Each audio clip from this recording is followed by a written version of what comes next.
आप सबका स्वागत है पहल कॉम्पिटिटिव क्लासेस में। आज मैं जो लेकर के आया हूँ आप लोग का जो सीटेट का पेपर हुआ था प्राइमरी लेवल का, और ये पेपर हुआ था आपका दिसंबर 2019 में। 8 दिसंबर 2019 को पेपर हुआ था, तो मैं उसी का डिस्कशन करने वाला हूँ। उसके पेपर में जो आपका ईवीएस के क्वेश्चंस आते हैं, अर्थात पर्यावरण अध्ययन का जो क्वेश्चंस आते हैं, मैं उन्हीं के क्वेश्चंस को डिस्कस करने वाला हूँ। जिसमें आप लोग को पता होगा कि दो तरह के क्वेश्चंस आते हैं, पेडागोजी का आता है और फैक्टोरियल क्वेश्चंस आते हैं। तो मैं इसके लिए दो अलग अलग वीडियो लेकर के आऊँगा। पहला वीडियो जो आज हम लेकर के आए हैं ये आपका फैक्टोरियल क्वेश्चंस के हैं, जो आपके यदि पेपर उठा कर देखेंगे तो क्वेश्चन 161 से लेकर 70 तक और 86 से लेकर 90 तक क्वेश्चन आपके पेपर पे मिल जाएंगे।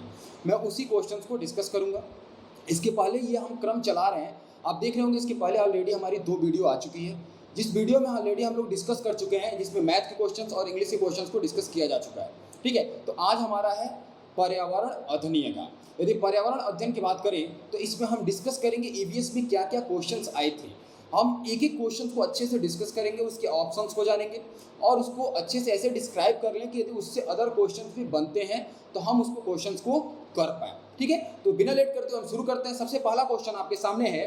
फर्स्ट क्वेश्चन देख रहे होंगे, क्वेश्चन क्या कह रहा है, क्योंकि पहला क्वेश्चन है ना, देखिए एक दो क्वेश्चन आपके, एक मैथ का और एक रीजनिंग का क्वेश्चन आपका इसमें आता है। पर्यावरण अध्ययन में एक दो क्वेश्चन ये फिक्स है कि आते हैं, तो इन दो क्वेश्चंस को भी हम डिस्कस कर लेते हैं। सबसे पहला क्वेश्चन आपका मैथ का है। क्वेश्चन क्या कर रहा है, कोई व्यक्ति 29 नवंबर 2019 को एक एक्सप्रेस ट्रेन से सूरत कहाँ पे भैया, गुजरात में, याद रख लेना सूरत कहाँ पर है, गुजरात में है।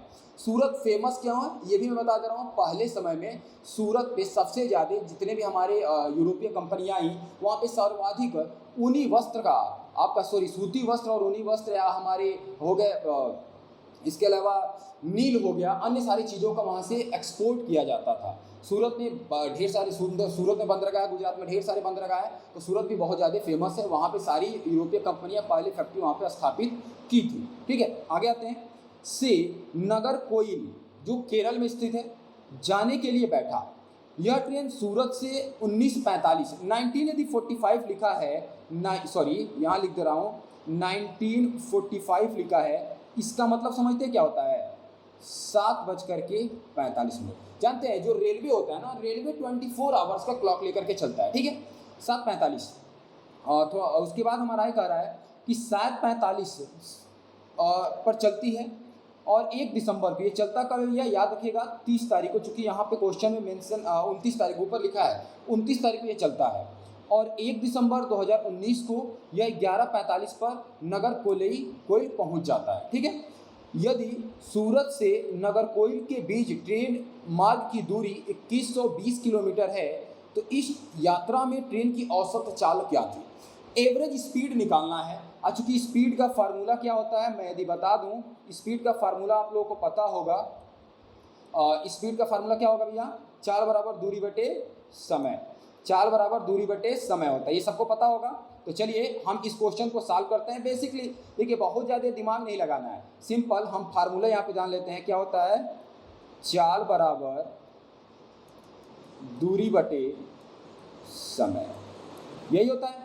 अब यदि सबसे यहाँ इस क्वेश्चन में सबसे इंपॉर्टेंट जानते हैं क्या है कि टाइम निकालना, कि टाइम कितना दूरी कितने समय में यह यात्रा को कंप्लीट किया। ये टाइम निकाल लिए तो दूरी तो ऑलरेडी दिया 2120 किलोमीटर, आसानी से निकाल ले जाओगे। तो टाइम कैसे निकालेंगे ये समझिएगा। मैंने कहा 19:45 को हम क्या बोलते हैं, 7:45। ठीक है, तो यदि हम 7:45 29 तारीख से ले लें, ध्यान समझिएगा, 29 तारीख से ले लें और 30 तारीख को शाम को 7:45 तक जाएं तो कितना समय हो जाएगा, ये समय एक बार लिखते चल रहा हूँ, 24 आवर्स। कितना हो जाएगा, 24 घंटे। कब से कब तक, 29 तारीख के 7:45 से लेकर के 30 तारीख के 7:45 तक इवनिंग में। याद रखिए कब तक, इवनिंग में, मतलब 19:45 से लेकर के शाम को 19:45 तक हमारा 30 तारीख को हमारा कितना हो जाएगा, 24 घंटे। अब यदि हम ले लें कि 30 तारीख के 19:45 से लेकर सुबह 7:45 तक, मतलब कब, 1 तारीख के 7:45 तक कितना घंटा हो जाएगा, 12 घंटे हो जाएगा, 12 आवर हो जाएगा। अब इसके अलावा बात करते हैं कि 45 हो गया तो 15 मिनट यहाँ बच गया, ध्यान समझिएगा। 7:45 के बाद यदि 8 बजने 15 मिनट बच गया, और चूंकि उधर 11:45 है, 45 मिनट हो और 15 मिनट ये दोनों जोड़ लेंगे तो कितना हो जाएगा 60 मिनट, मतलब 1 आवर्स। और 8 से 11 ले लेंगे तो 3 घंटे, मतलब 3 घंटे ये और 1 घंटा हो, कितना हो गया 4 घंटे। यदि हम टोटल इसमें 4 घंटे ये भी ऐड कर दें तो टोटल हमारा कितना हो गया, ये 40 आवर, 40 आवर्स निकल गया, 40 घंटे निकल कर आ गया। अब 40 घंटे को हम लोग क्या करना है, फार्मूले पर रख लीजिए। मैंने दूरी बता दिया भैया, दूरी को डिफाइन कर लो। दूरी हमारा कितना दिया है 2120 अपान कितना हम डिवाइड कर लेंगे भैया 40 से। यदि 2120 से 40 से डिवाइड कर लें तो कितना आंसर आ जाएगा हमारा 53। क्या हो जाएगा 53 किमी पर आवर्स। क्या हो जाएगा 53, यदि डिवाइड कर लीजिए, डिवाइड करके सॉल्व कर लीजिएगा, आपका आंसर आ जाएगा सिंपल सा। क्या 0 से 0 कैंसिल हो जाएगा, 0 से 0 हमारा ये कैंसिल हो जाएगा, और 4 से डिवाइड कर लेंगे तो 53 आ जाएगा। कितना आ जाएगा 53, मतलब इसका एक्चुअल आंसर क्या हो जाएगा 53 किमी पर आवर्स इसका आंसर हो जाएगा। इतना समझ में आ गया। चलिए आते हैं नेक्स्ट क्वेश्चन पे। क्वेश्चन नंबर 62 क्या कहता है, निम्नलिखित में से कौन अंतर्राष्ट्रीय ख्याति प्राप्त वेट लिफ्टर है। बहुत इंपॉर्टेंट है, ध्यान समझिएगा। वेट लिफ्टर की बात कर रहा है। वेट लिफ्टर कौन है, क्वेश्चन में देखिए 4 ऑप्शन है। डायरेक्ट आंसर बता दो भैया, आंसर सबको पता होगा, आंसर सब लोग यार देख लोगे, नेट से सर्च कर लोगे। लेकिन आंसर के साथ यदि जो उसमें ऑप्शन आते हैं उस ऑप्शन को कैंसिल करना सीख गए, ठीक है, किसी भी एग्जाम के लिए ऑप्शन कैंसिल मेथड सीख गए तो बहुत अच्छे से आप एग्जाम में कर पाएंगे। होता है कभी कभी सारे चारों के चारों ऑप्शन नहीं आते हैं, 1-2 ऑप्शन आते हैं, लेकिन जब ऑप्शन कैंसिल करना सीख जाओगे तो उसको आंसर को निकालना आसान हो जाता है। तो वही करेंगे। सबसे पहला हमारा सुनीता विलियम्स है। चूंकि पहले मैं इसका आंसर बता दूं, आंसर होगा कर्णम मल्लेश्वरी। कर्णम मल्लेश्वरी इसका आंसर होगा। मैं एक एक के बारे में डिस्कस कर रहा हूँ, ध्यान समझिएगा।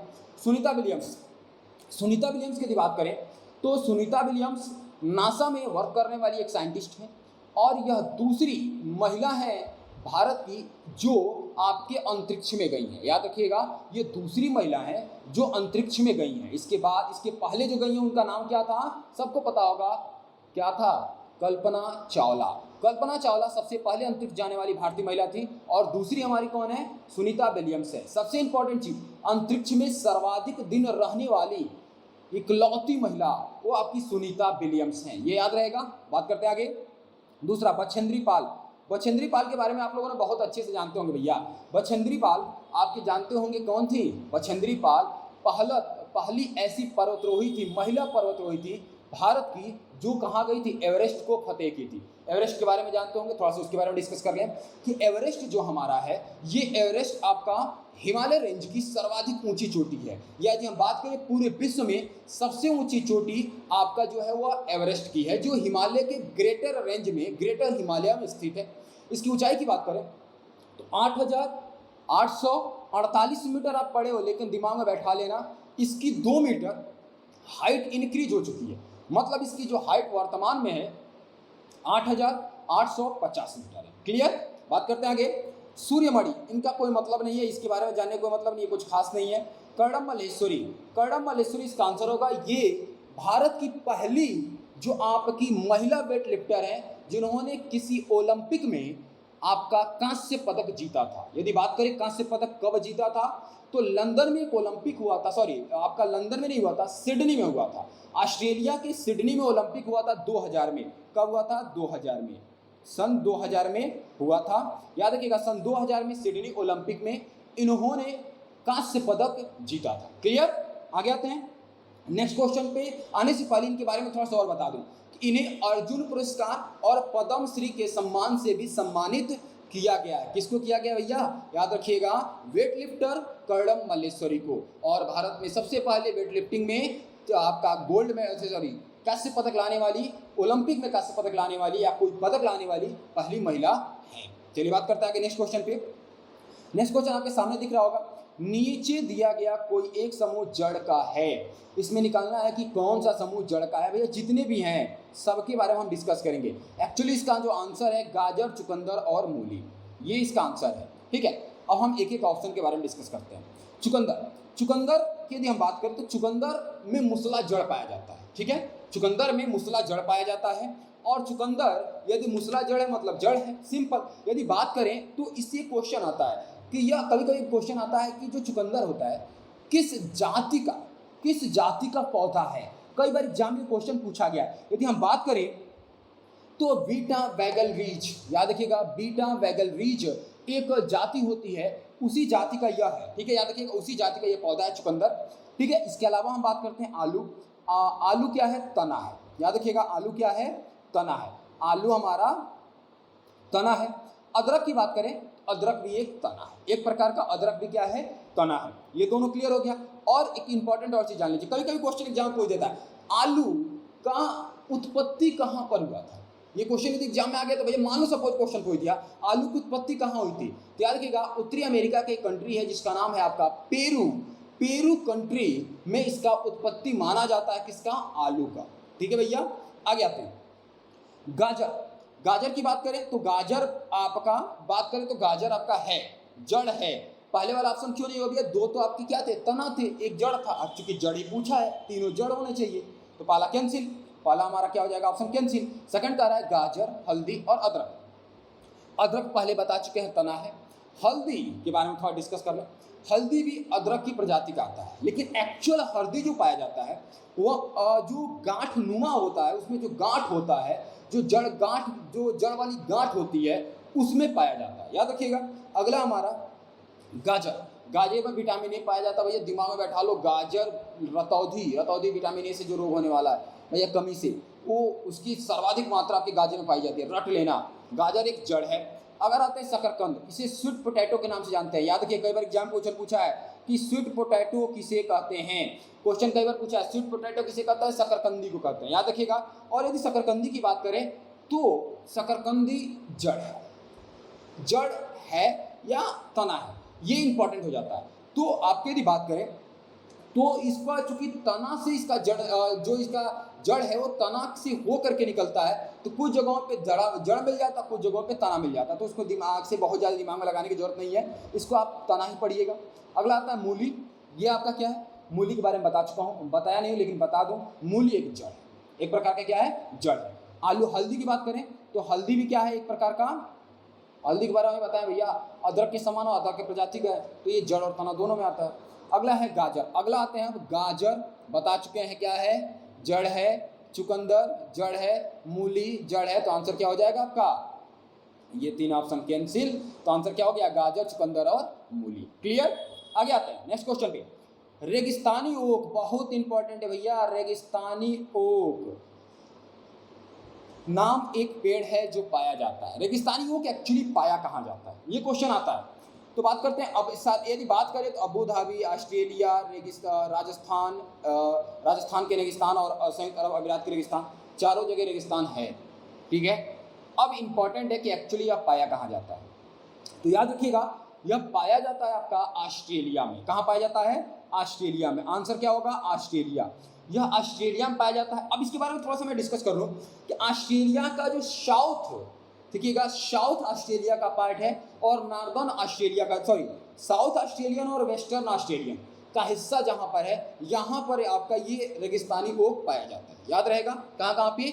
साउदर्न ऑस्ट्रेलिया और वेस्टर्न ऑस्ट्रेलिया में यह पाया जाता है। सबसे इंपॉर्टेंट चीज यहाँ पर एक अनानुग मैं लिख दे रहा हूँ, यहाँ पे लिख दे रहा हूँ,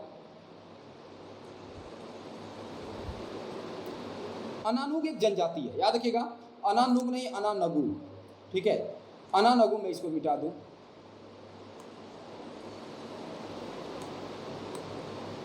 अनानगु की यदि हम बात करें तो अनानगु एक हमारा क्या है? जनजाति, एक प्रकार की हमारी जनजाति है।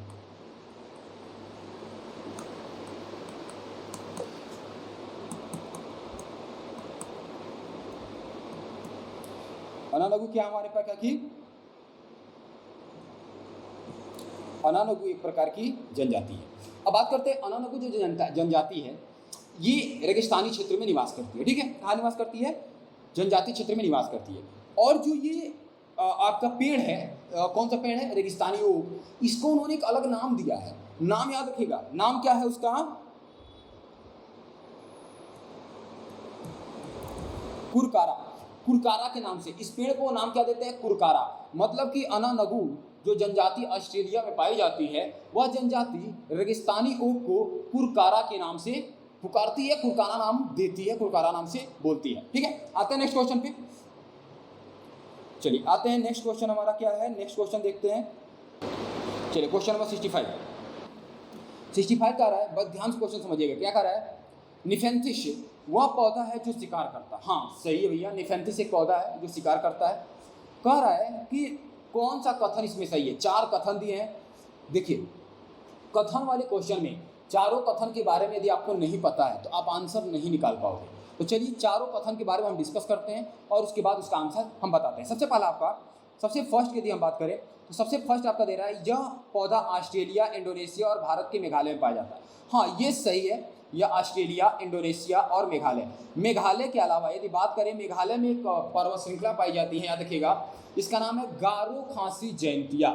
याद रखिए क्या नाम है मेघालय में जो पाई जाने वाली है पर्वत श्रेणी? गारो खासी जयंतिया। उसकी जो खासी है, खासी एक जनजाति भी है और खासी एक पर्वत श्रृंखला है। खासी का विस्तार यदि बात करें तो असम तक हुआ है। कहाँ तक हुआ है? मेघालय से असम तक आपके खासी जनजाति का भी खासी जनजाति भी है और खासी पर्वत श्रृंखला का विस्तार हुआ है। तो वहाँ पर आपका पाया जाता है। यदि सपोज यहाँ पर मेघालय की जगह आपका असम होता तब भी आंसर आपका सही होता। असम में भी आपका यह नेफेंथिस पौधे पाए जाते हैं। बात करते हैं ऑस्ट्रेलिया। हाँ ऑस्ट्रेलिया पाया जाता है।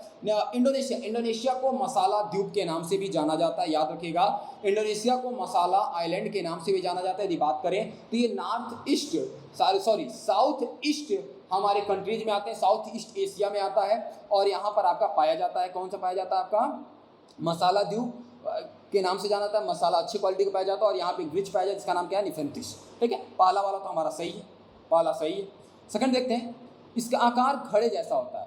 बिल्कुल सही है, इसका आकार यदि बात करें तो एकदम घड़े का जैसा होता है। ठीक है, अब कहते हैं कि जो घड़ा होता है इसके ऊपर एक ढक्कन की तरह एक मुंह पर एक पत्ती ढका होता है, जैसे ढक्कन की तरह। मान लीजिए आप घड़ा लेते हो तो उसको ढकने के लिए कुछ लेते हो, वैसे ही ये जो इसका जो मुख होता है उस मुख पे ऊपर ढकने वाला पत्ता एक होता है जो उसके मुख को ढकता है। जब कीट पतंग आते हैं तो उसको अंदर बंद करके उसको क्या कर लेता है? बंद कर देता है। ठीक है, तो सेकंड वाला भी ऑप्शन क्या हो जाता है? सही है। सेकंड क्या रहा? थर्ड क्या कर रहा है? यह केवल छोटे कीड़े मकोड़ों को फंसाकर उनका शिकार करता है। याद रखिएगा केवल कीड़े मकोड़े नहीं, कीड़े मकोड़े से बड़े भी यदि कुछ आ जाते हैं, छोटे जानवर की तो बात नहीं करेंगे, इसमें जानवर तो नहीं आएंगे, लेकिन छोटे कीड़े मकोड़ों के बढ़कर यदि कुछ इससे बड़े बड़े भी कुछ चीज़ें आ जाती हैं उसको भी यह खा जाता है, उनका भी शिकार कर लेता है। इसलिए ऑप्शन ये गलत हो जाएगा। यह छोटे कीड़े मकोड़ों को खींचने के लिए मोहक आवाज़ निकालता है। नहीं, कोई आवाज़ नहीं निकालता, कुछ सुगंध निकालता है। याद रखिएगा, तो आवाज़ नहीं निकालता, सुगंध निकालता है, जिसकी वजह से वह शिकार कर पाता। तो आवाज़ वाला भी गलत हो गया। ऑप्शन ए एंड बी सही है। आप ऑप्शन इसमें देख लीजिए, ए एंड बी वाला कौन सा है? ये है। तो आंसर कौन सा सही होगा? 1 वाला आपका आंसर सही हो जाएगा। ए एंड बी आपका सही हो जाएगा। चलिए अगला क्वेश्चन, बहुत इंपॉर्टेंट क्वेश्चन, मैं आज बता दे रहा हूँ भैया, लाइफ में कभी भूलोगे नहीं। अगला जो क्वेश्चन बता रहा हूँ ये फिर कभी नहीं भूलोगे, गारंटी देता हूँ। देख लीजिएगा, भारत की आज़ादी से पहले महात्मा गांधी ने, ध्यान से क्वेश्चन चलिए, भारत की आज़ादी से पहले महात्मा गांधी ने दांडी के समुद्र, याद रखिएगा दांडी, क्या बोल रहा है? दांडी। दांडी की यदि बात करें तो ये दांडी आपका कहाँ पर है? गुजरात में। कहाँ है? याद रखिएगा गुजरात में। समुद्र तट पर प्रसिद्ध यात्रा की थी। वह भारत के नीचे देख किस राज्य में स्थित है? गुजरात है। डायरेक्ट गुजरात मैंने बता भी दिया, लेकिन दांडी मार्च के बारे में थोड़ा सा बता दूं, जान लो। हुआ क्या, 1930 तो 1929-30 के मध्य अंग्रेजों ने एक नया कानून पास किया। कानून के तहत ये था कि जो नमक, भाई हमारे यहाँ जन्मजात अधिकार भैया, हम नमक उत्पादित करते थे, नमक पे कोई टैक्स नहीं लगता था। अंग्रेजों ने दिमाग लगाया और उस पर टैक्स लगा दिया। इसके विरोध में खड़े हो गए हमारे कौन? महात्मा गांधी जी, हमारे बापू जी खड़े हो गए और उन्होंने कहा नहीं ये तो गलत है। और इसी नमक कानून, इसी को जो नमक कानून उन्होंने बनाया था उसको तोड़ने के लिए दांडी मार्च किया था। और दांडी मार्च की यदि हम बात करें, बहुत इंपॉर्टेंट है कि दांडी मार्च एग्जाम की यदि हम बात करें, कई बार एग्जाम में क्वेश्चन पूछा है कि ये 24 डेज का था। याद रखिए कितने दिन का था? 24 डेज, 24 दिन का था। दांडी मार्च शुरू होता है कब? 12 मार्च। याद रखिएगा कब शुरू होता है? 12 मार्च 1930 को। 12 मार्च 1930 को शुरू होता है अहमदाबाद में, साबरमती के किनारे, साबरमती नदी के किनारे एक जगह है साबरमती आश्रम, वहां से प्रारंभ होता है। कब शुरू होता है? 12 मार्च 1930 को। कितने दिन के लिए? 24 डेज। और ये पहुंचते कब है? याद रखिएगा 6 अप्रैल, एग्जाम में पूछा है, 6 अप्रैल 1930 को पहुंचते हैं। कहां पर? दांडी पर। कहां पहुंचते हैं? दांडी, गुजरात में एक जगह है वहां पहुंचते हैं। कितने दिन में, याद रखिएगा 12 मार्च 1930 को यह यात्रा प्रारंभ होती है और 6 अप्रैल 1930 को समाप्त होती है। वो नमक कानून को तोड़ते हैं, नमक वहाँ हाथों में उठाकर नमक कानून को तोड़ते हैं, नमक बनाकर ये कानून तोड़ते हैं। 24 डेज का, 24 दिन का यह पीरियड था जिसके मध्य ये हुआ था। बात करें महात्मा गांधी को छोड़कर 78 लोग वहां पर गए थे उनके साथ। एक बार क्वेश्चन पूछा गया है, क्वेश्चन क्या आता है ध्यान समझिएगा। क्वेश्चन आया था, जो 500 रुपए का पुराना नोट आपने देखा है ना, 500 रुपए के पुराने नोट पे जब पीछे पलटेंगे ना तो उस पर देखे होंगे कि गांधी जी लाठी लेकर खड़े हैं और इस पर उनके पीछे ढेर सारे लोग हैं। तो क्वेश्चन पूछा था कि वो किस समय का फिगर है, किस क्रांति का फिगर है, फोटो है। इसके अलावा इसमें कुल टोटल कितने व्यक्ति खड़े हैं, तो दिमाग में बैठा लेना। गांधी जी को छोड़कर मैंने कितना बताया, 78। गांधी जी को छोड़कर 78 और गांधी जी को भैया हम जोड़ लें, गांधी जी को जोड़ लें तो कितने हो जाएंगे, 79। मतलब टोटल पीपल लोग कितने गए थे, 79, 79 लोग थे।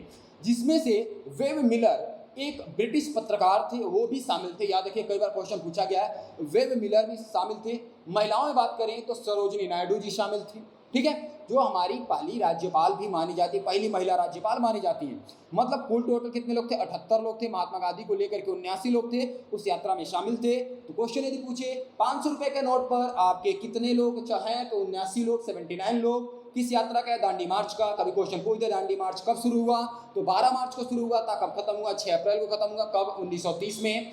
और इसमें कितने दिन चला, 24 डेज। और इसमें कहाँ चला था, साबरमती आश्रम जो आपका गुजरात में है वहां से लेकर के दांडी तक चला था। और एग्जाम में क्वेश्चन पूछा जाता है कि टोटल डिस्टेंस कितनी थी, तो 358 किलोमीटर। याद रखिए कितना, 358 किलोमीटर।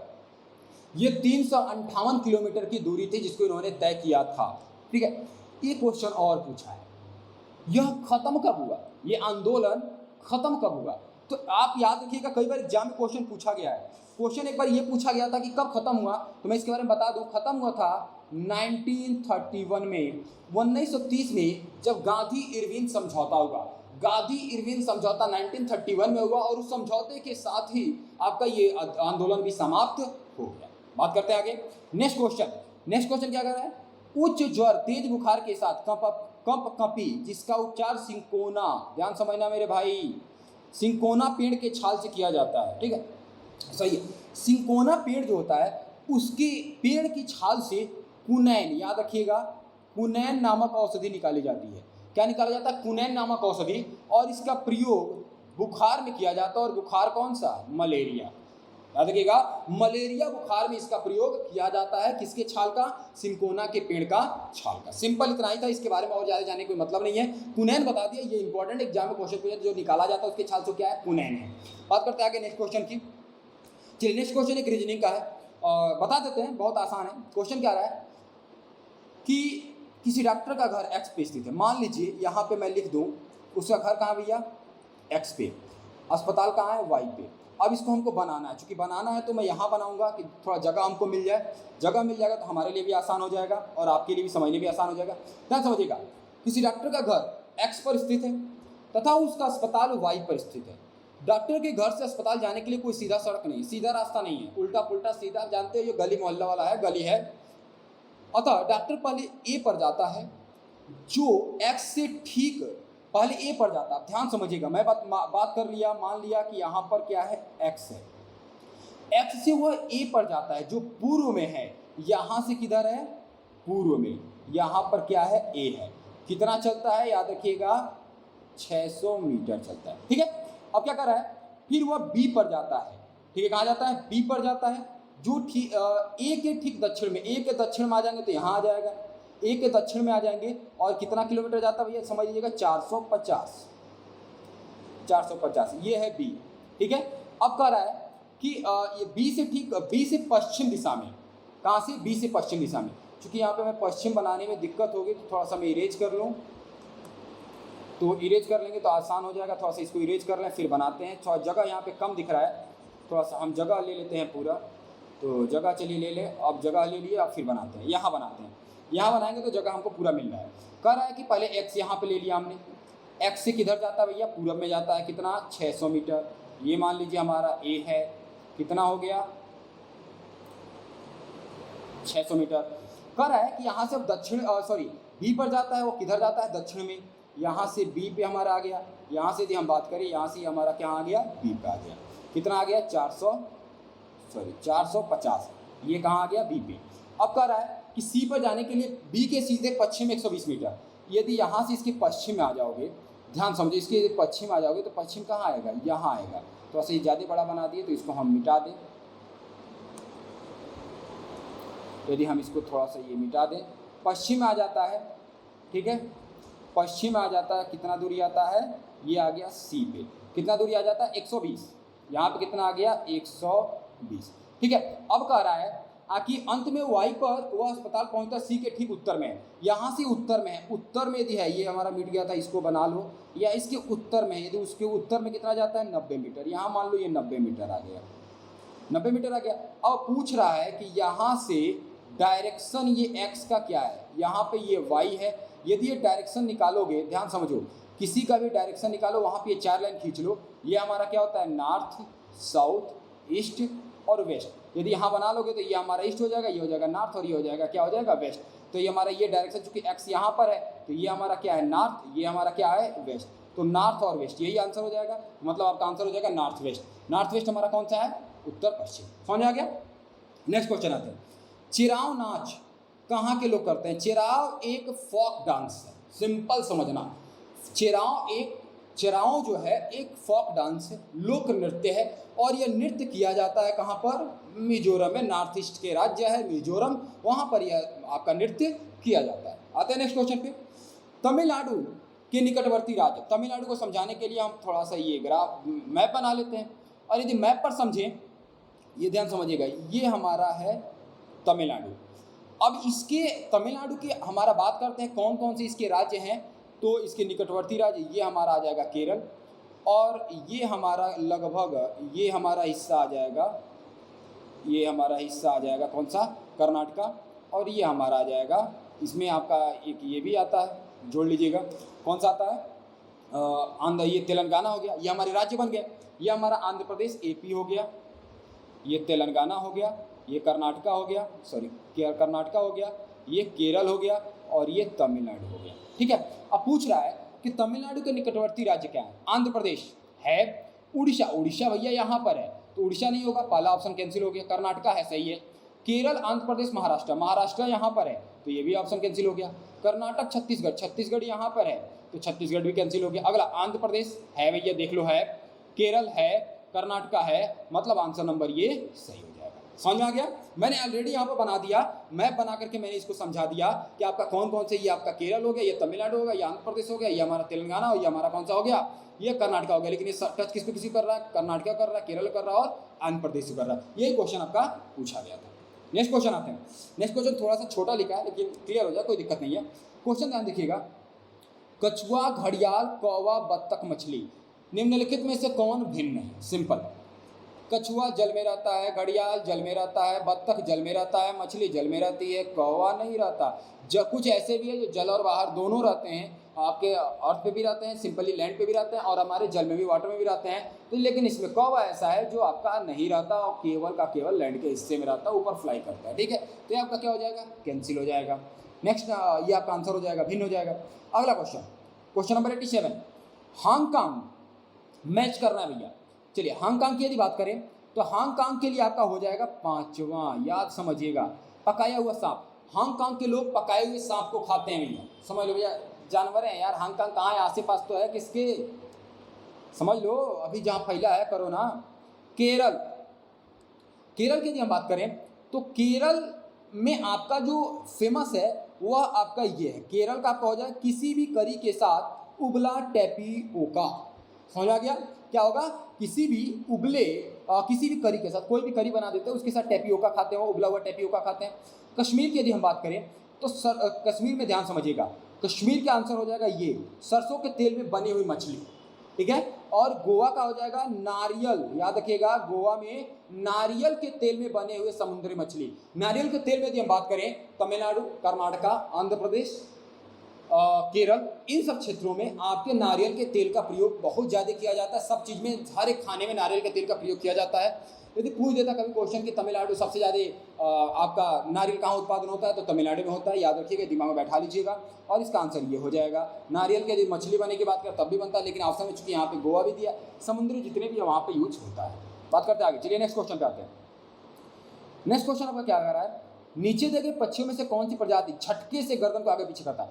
उल्लू करता है, उल्लू भी करता है, लेकिन उल्लू का झटके से नहीं करता, करता है घुमाता पीछे, आगे पीछे एकदम बिल्कुल घुमाता है, लेकिन इसका आंसर होगा, एक्यूरेट आंसर होगा मैना। ठीक है, उल्लू करता है लेकिन उतने तेज से नहीं करता जैसे मैना करती है। ठीक है, तो ये आपका नहीं होगा, कौवा नहीं करता, बसंत गौरी नहीं करती। ठीक है, बस उल्लू जो है, उल्लू भी करता है लेकिन एज अ कंपेयर टू मैना, लेकिन एज अ कंपेयर टू मैना उसकी तरह नहीं करता, इसीलिए आपका ये आंसर गलत। अगला है क्वेश्चन नंबर 89, घरों के नीचे दिए गए विवरण में विचार कीजिए। घर जो दिए गए इसके विवरण में विचार करना। चलिए, पहला दिया है, राजस्थान में गांव के लोग मिट्टी के घरों जिनकी छतें कंटीली झाड़ियों की होती हैं में रहते हैं। ध्यान से समझिएगा, मिट्टी घर बनाते भैया राजस्थानीय क्षेत्र में जो आपका है, मैक्सिमम क्षेत्र जो आपका है उसका आपका आता है रेगिस्तानी क्षेत्र, वहाँ कटीली झाड़ियाँ ही पाई जाती है, तो वो लोग वहाँ पे जो उसकी छत होती है वो कटीली झाड़ियों से छा देते हैं। ठीक है, तो पहला वाला आंसर सही है। अगला कह रहा है, मनाली हिमाचल प्रदेश से घर बांसों के खंभों पर बनाया जाता है। बांस के खंभों पर नहीं बनाया जाता है, वहाँ पे अन्य वृक्ष हैं उनके खंभों पर बनाते हैं, लेकिन बांस जो बात कर रहे हैं बांस आपका गलत हो जाएगा। अगला कह रहा है, ऑप्शन नंबर सी है, लेह में पत्थर के 2 मंजिले घर बनाए जाते हैं। सही है, नीचे के मंजिल पर जरूरत का सामान और जानवरों को रखते हैं। 100% सही है। तो आंसर क्या हो जाएगा इसका, देखिएगा ए और सी सही। ए और सी वाला कौन वाला, ये ऑप्शन नंबर ये। चलिए आते हैं नेक्स्ट क्वेश्चन पे। आखिरी क्वेश्चन है 90 क्वेश्चन, इसके बारे में थोड़ा डिस्कस कर लेते हैं। हाथियों के विषय में निम्नलिखित में से कौन सा कथन सही है? हाथी के बारे में थोड़ा बहुत जानते होंगे। हाथी भैया बहुत बड़ा जानवर है और सबसे बड़े अर्थ का सबसे बड़ा जानवर माना जाता है भैया, अर्थ का नहीं, इस लैंड पार्ट का यदि हम बात करें तो सबसे बड़े जानवर को मानते हैं। चलिए बात करते हैं आगे। हाथी बहुत कम आराम करते हैं, यह एक दिन में केवल 2 से 4 घंटे सोते हैं। 100% सही है, बहुत कम आराम करते हैं और ये 2 से 4 घंटे ही सोते हैं। सही है। एक बड़ा हाथी एक दिन में 200 केजी से अधिक पत्तियां और झाड़ियां खा लेता है। गलत है। अगला है, इन्हें पानी और कीचड़ में खेलना भाता है, इनसे इनके शरीर को ठंडक मिलती है। 100% सही है। किसी हाथियों के झुंड में सबसे बुजुर्ग हाथनी सभी फैसले लेती है, ये भी 100% सही है। तो आंसर CDA कहीं है क्या, CDA आंसर आपका हो जाएगा ये वाला। समझ में आ गया? ये मैंने जितने भी 90 क्वेश्चन थे फैक्टोरियल, जो 15 क्वेश्चन थे फैक्टोरियल के, कुछ टोटल नंबर ऑफ क्वेश्चन कितने आते हैं 30। 15 क्वेश्चन फैक्टोरियल के, 15 क्वेश्चन आपके पेडोलॉजी के। अगला जो सेशन लेकर के आऊँगा तो इसमें पेडोलॉजी के 15 क्वेश्चन को मैं डिस्कस करूँगा। इसमें मैं सारे के सारे जितने भी हमारे क्वेश्चंस थे, जितने हमारे फैक्टोरियल क्वेश्चन थे, उन 15 क्वेश्चंस को मैंने डिस्कस कर लिया। नेक्स्ट वीडियो में पेडोलॉजी के क्वेश्चंस को डिस्कस करूँगा। यदि आपको वीडियो अच्छी लगी तो ज़्यादा से ज़्यादा लाइक और शेयर कीजिएगा। अभी के लिए इतना ही है। थैंक यू क्लास, जय हिंद।